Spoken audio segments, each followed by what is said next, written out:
It brings me unbridled boners and much pleasure to be here tonight representing that most human and joyous of delusions, Santa Claus.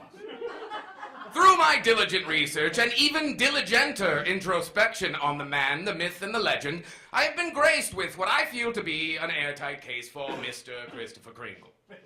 I will, with my mouth and words, convince this drunken jury that Santa is not only far superior to Jesus, but that Jesus and the man representing him should not even have bothered to show up for this battle in which they will most surely taste defeat.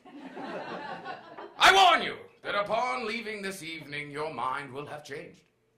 And that new stance that your mind will take is, well, put quite simply, that Santa Claus is the Jesus that Jesus always wanted to be.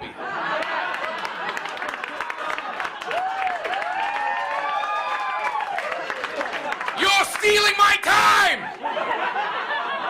I shall henceforth lay from end to end my reasons for his awesomeness. They are threefold. Number one, Santa is everything that's good and bad about humanity. He is flawed. He is a perpetually elderly, obese, functioning alcoholic whose sole goal is making children happy. While the jails are filled with people who fit this description, Santa stands above the rest as he actually achieves his goal. Santa knows no diets, no gyms, no nutritionists. He has not received or he has ignored the memo that a long and healthy life requires moderation and temperance. I imagine him even now indulging in a flagon of mulled wine and feasting on fine hams and grousises, even though in 3 days he must eat 3 million tons of cookies and drink 5 million gallons of milk. And if you think that's tobacco in that silly pipe, well, then I declare you as insane as that hatter that everyone references. That is some North Pole hydroponic shit that I do believe we would all suck a dick for.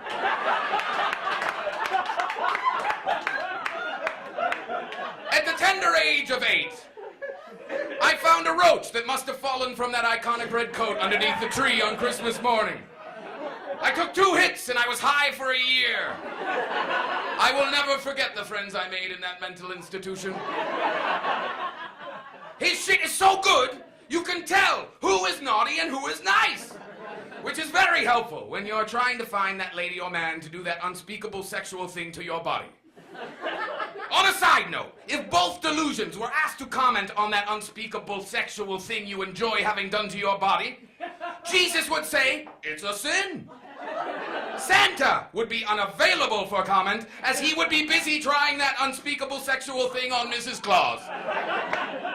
A little known fact is that Santa was wise to get his shit snipped years ago, so him and the missus are not burdened with a bunch of perpetual babies. The perpetual babies would only get in the way of their vigorous and active sex lives. Number 2, Santa is the poster child for procrastination. If there is one skill we all in this room have in common, it is the ability to put off important shit. Santa has turned procrastination into an art and a science. The man has decided that it is simply foolhardy to take one's time with a job. All year he sits in his red chair, high as a kite, drunk as a sailor, telling himself that he's got plenty of time. He even went so far as to hire a bunch of little people to run about doing the shit he does not want to. Then one day he wakes up and he understands that he's got a job to do, and he fucking does it.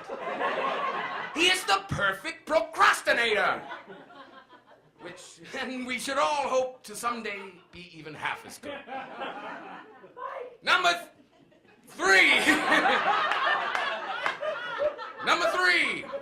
Santa don't be starting no wars, and Santa don't be needing no pope. Santa never comes. Santa never threatens to come back on a horse with a sword decapitating the non-believers. Why? Because he is confident in his purpose. Santa does not make bold claims of eternal life and salvation, as he needs not his ego stroked. If you don't believe in him, he could give a fuck. He is not self-conscious like other delusions, Jesus, who require that you not only believe in them, but fund their minions and ramble on and on about how great they are, sometimes even at my door on a Sunday morning when I'm fucking hungover. It is also important to note that Santa's elves, unlike Jesus' apostles, have never written an overglorified tell-all about their boss. There's a strict code of silence in Santa's village, and the elves would rather cut off their dicks than betray that code. You will also note that Santa does not drone on and on about his dad. Anybody who talks about their dad that much is obviously focusing on their father issues as a tool to ignore other pressing matters in their life. Santa also requires not a human representative on Earth to wear a ridiculous hat, as he has enough balls to be here himself. He wears his own ridiculous hat, boldly and motherfucking proudly. In closing, I say to you that Santa is not only who we are, he is what we long to be.